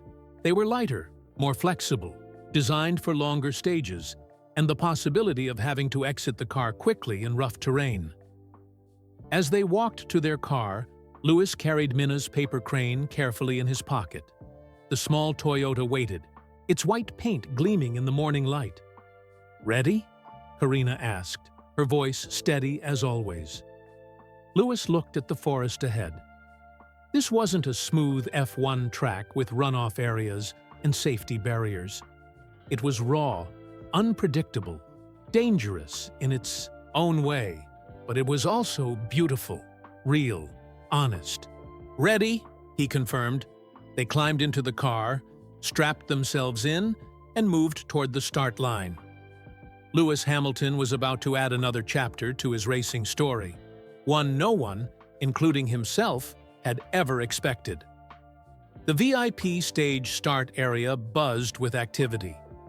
Local dignitaries, sponsors, and a few celebrities waited for their turns to experience a taste of Rally Finland.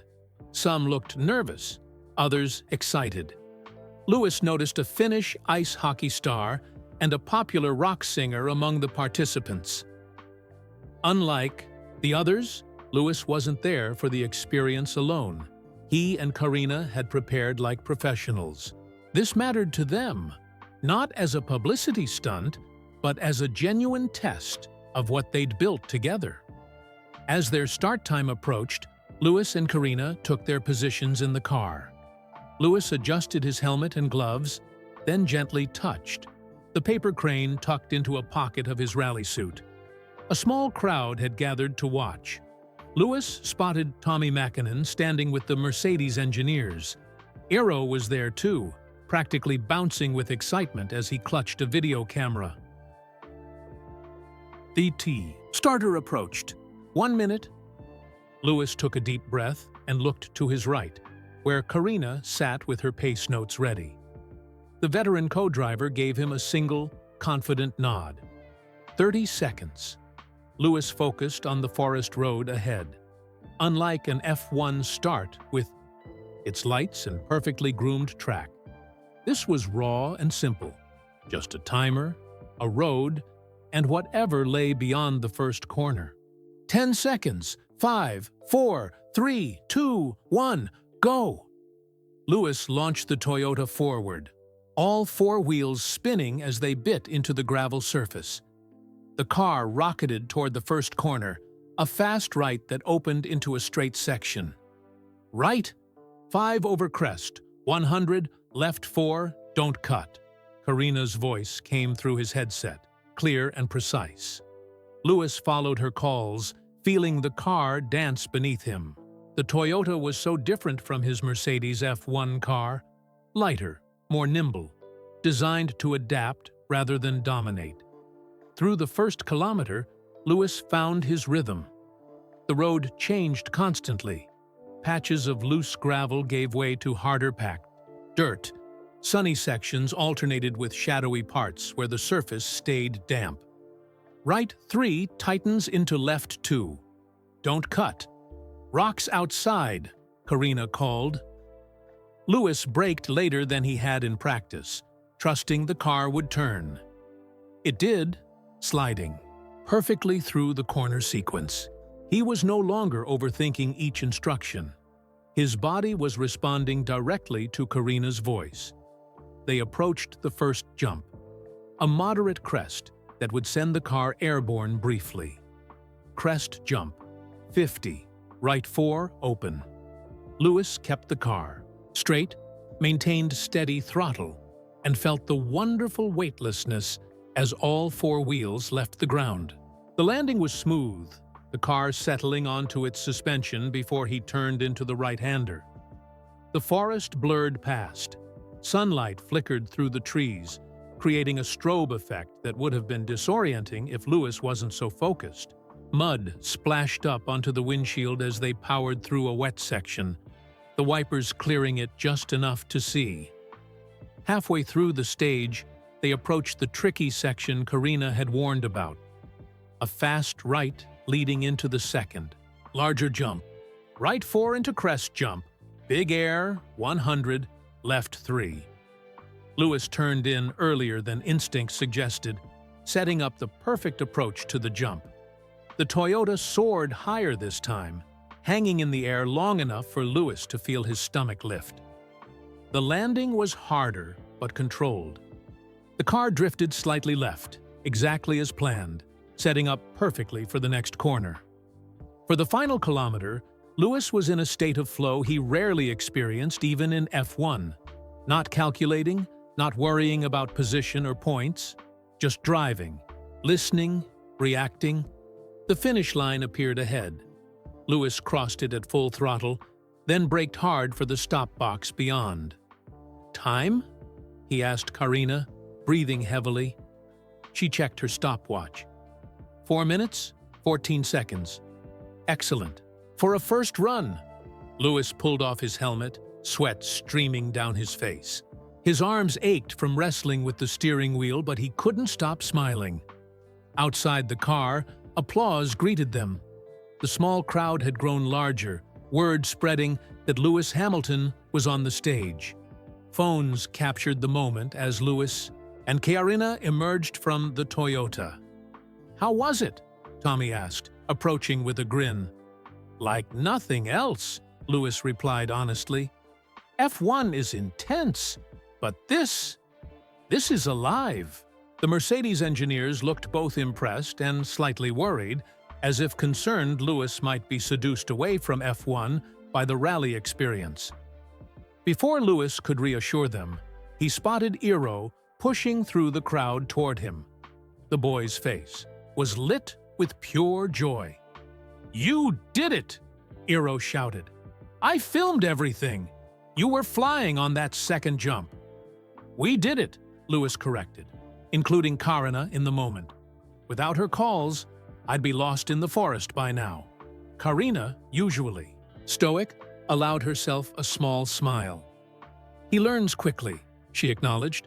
For a circuit racer, coming from her, it was the highest praise. As the crowd dispersed and the next VIP driver prepared for their run, Lewis found a quiet moment with Tommy and Karina. "Could I have done this professionally?" he asked them. "If I'd started in rally instead of circuit racing?" Tommy considered the question seriously. Different skills, different mindset? But talent is talent. "Yes, I think you could have been competitive." "You would have crashed many times first," Karina added dryly. "But eventually, yes," Lewis nodded, not disappointed but thoughtful. Every driver wondered about roads not taken, paths not explored. As they walked back to the service area, Lewis spotted a familiar face, Minna's father. He had brought a tablet, and on the screen was Minna in her hospital room, watching via video call. "She wanted to see you drive," her father explained.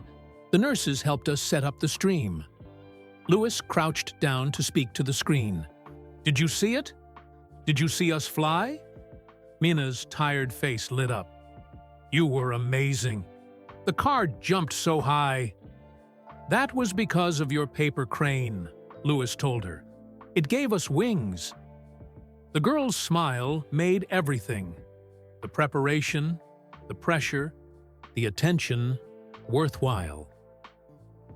Later, as Lewis changed out of his rally overalls, he realized something had shifted within him. The experience hadn't just been about driving a different type of car on a different type of road. It had been about reconnecting with the pure essence of what had drawn him to racing as a child. The joy, the challenge, the discovery. "You did it!"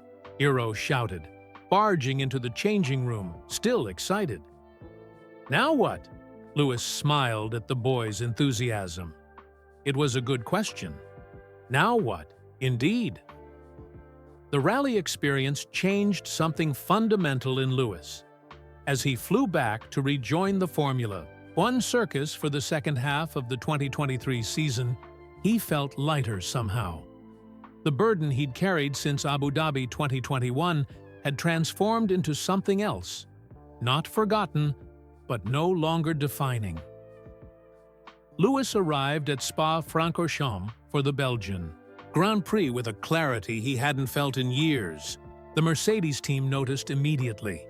In engineering meetings, he spoke with renewed conviction. In the garage, his feedback was more intuitive, less technical, but somehow more useful. "It's like he's seeing the car differently," one engineer remarked to Toto. "Less data, more feel." On track, the change was even more apparent. Lewis drove with a freedom that reminded old-timers of his early McLaren days. The Mercedes still wasn't the fastest car, but in Lewis's hands, it danced through Eau Rouge and Rétillon with a fluidity that hadn't been seen all season. In qualifying, Lewis secured pole position, his first since before that fateful day in Didi Island, Abu Dhabi.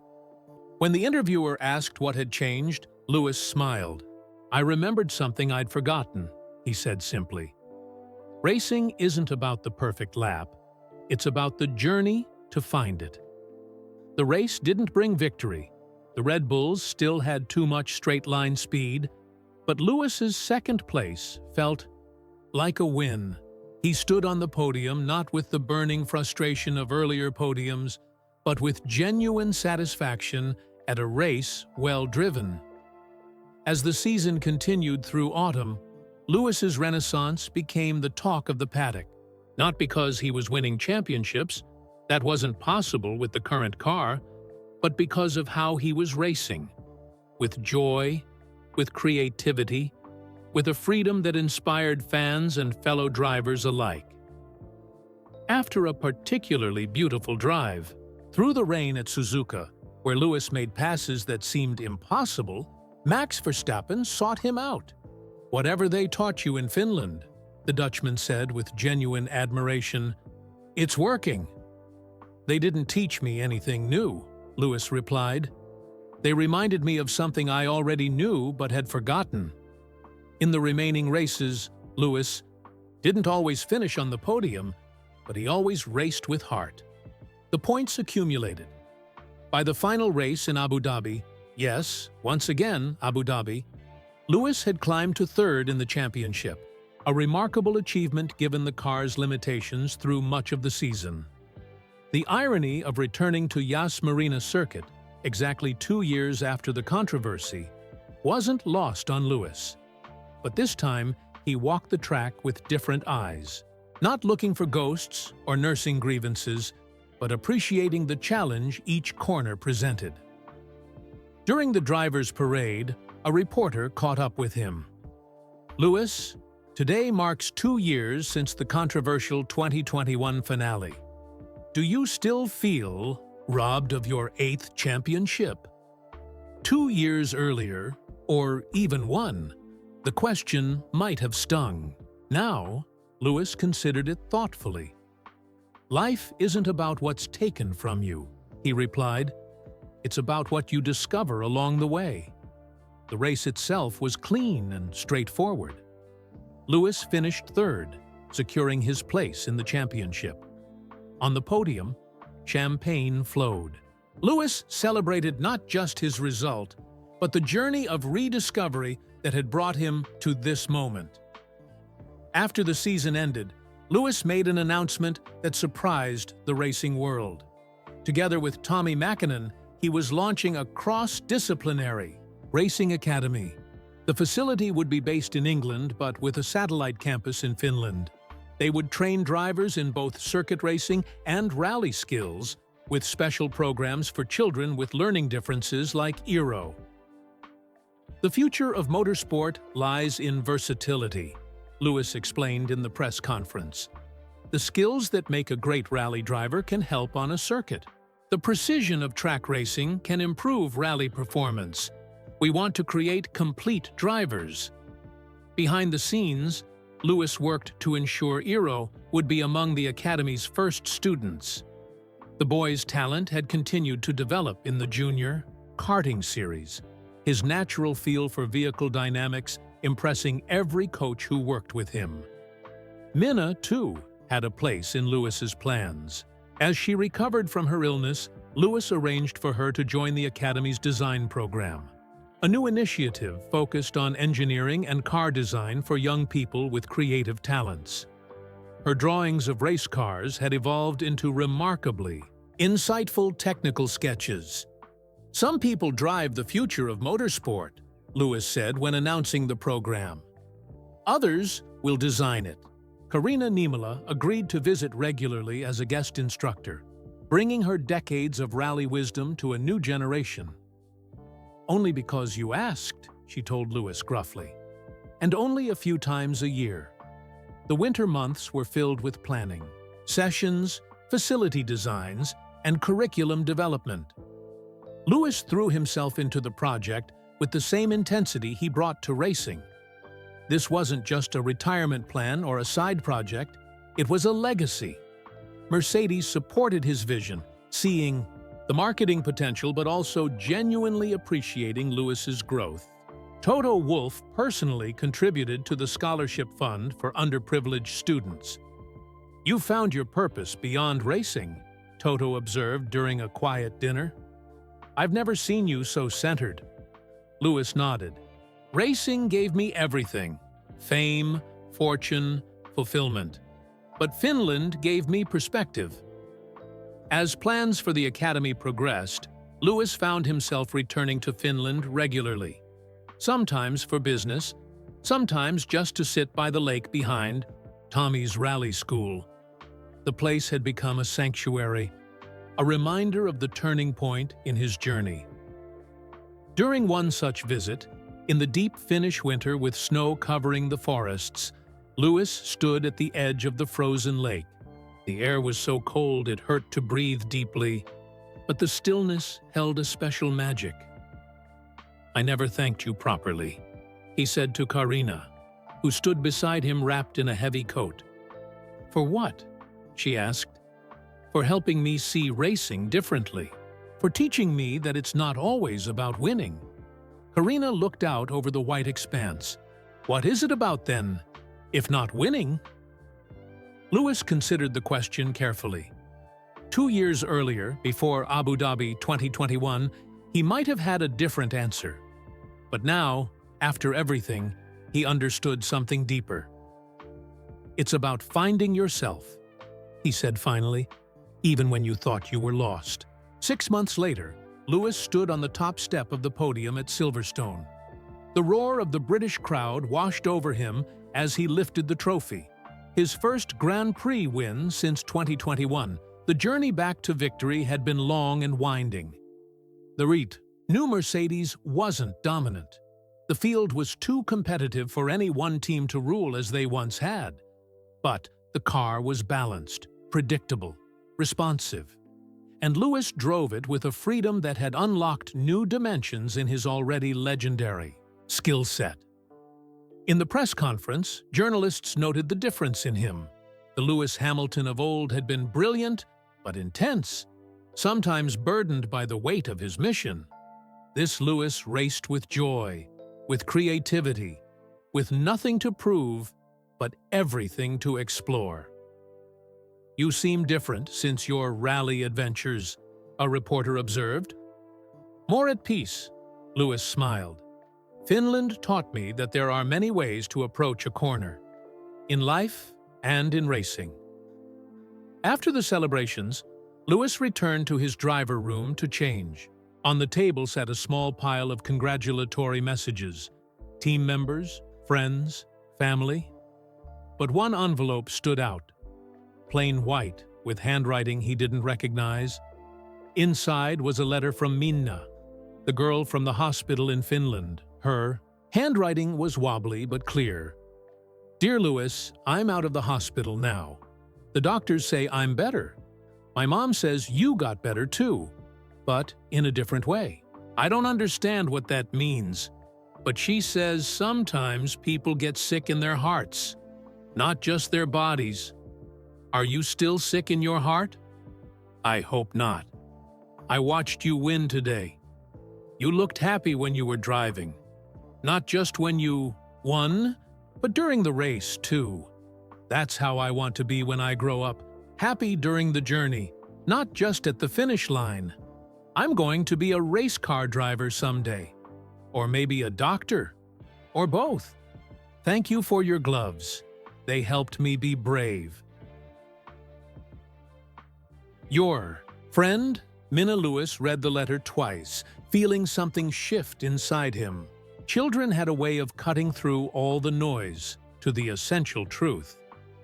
Minna had seen what many adults missed, that his transformation wasn't just about racing differently, but about healing. He had been sick in his heart. The Abu Dhabi controversy had infected him with bitterness, disappointment, a sense of injustice that threatened to define the rest of his career. Finland had been the unexpected cure. Lewis picked up his phone and called Toto Wolff. "I want to make a change to my contract," Lewis said, when the team principal answered. "What kind of change?" Toto asked, concern evident in his voice. Contract discussions with Lewis were usually scheduled, formal affairs, not spontaneous post-race calls. "I want more time between races. There's something I need to build." "The academy?" Toto guessed. "We already agreed to accommodate those commitments."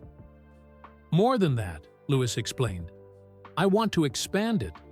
Not just training drivers, but creating experiences, bringing circuit racers to rally, taking rally drivers to the track, breaking down the walls between motorsport disciplines." Lewis described his vision: a series of exchange programs, cross-training opportunities, educational events, all centered around the idea that motorsport was stronger when its different branches learned from each other. "This is ambitious," Toto said when Lewis finished. "You're talking about changing motorsport culture, not just starting a driving school." "Exactly," Lewis confirmed. "And I need time to make it happen." After a thoughtful pause, Toto responded, "We can work something out. You've earned the right to shape your legacy beyond race wins." That night, Lewis couldn't sleep. His mind raced with possibilities. What had started as a personal journey of healing had evolved into something larger, a vision for motorsport's future that transcended his own career. He drafted an email to Tommy and Karina, outlining his expanded plans. Then, he wrote a personal letter to Eero, who was now excelling in the Academy's junior program. The boys' dual talents in circuit racing and rally were proving Lewis's theory that cross-discipline training created more complete drivers. Finally, Lewis wrote back to Minna. "Dear Minna, thank you for your letter. It made me think about things in a new way. You're right. I was sick in my heart. Racing stopped making me happy because I was focused on the wrong things. I was so busy trying to win that I forgot why I started racing in the first place. Finland helped me remember. Your bravery helped me remember too. No, I'm not sick anymore. When I drive now, I feel free. When I won today, I was happy not because of the trophy, but because of the beautiful race we all created together. Whether you become a driver or a doctor or both, remember to find joy in the journey. That's the real victory. Your friend, Lewis, as ours." Dawn broke over Silverstone. Lewis finally fell asleep, Minna's letter on the nightstand beside him. In his dreams, he saw forests and lakes, felt the rally car dancing beneath him, heard Karina's voice calling the pace notes of his life. The next morning, Lewis had breakfast with his team. The conversation turned to the upcoming race in Hungary. Strategies and setups, the usual Formula One focus on the next challenge. "You seem distracted," observed Bono, his longtime race engineer.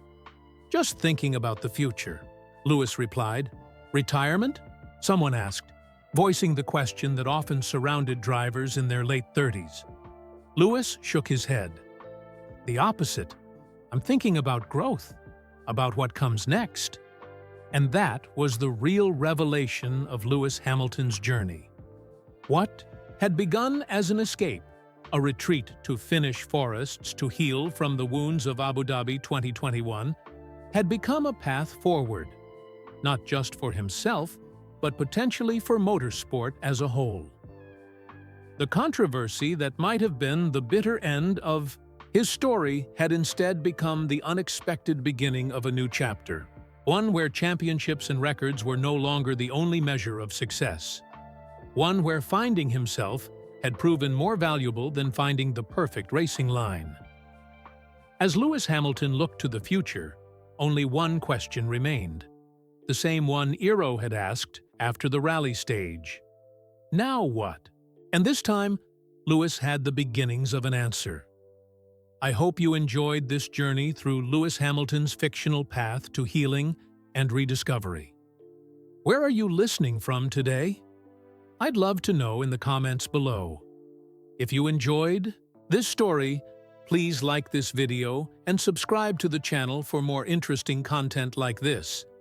Don't forget to share with friends and family who might appreciate it. Spreading stories of resilience, personal growth, and finding peace can bring more kindness and awareness to our world. Thank you for listening, and I'll see you in the next video.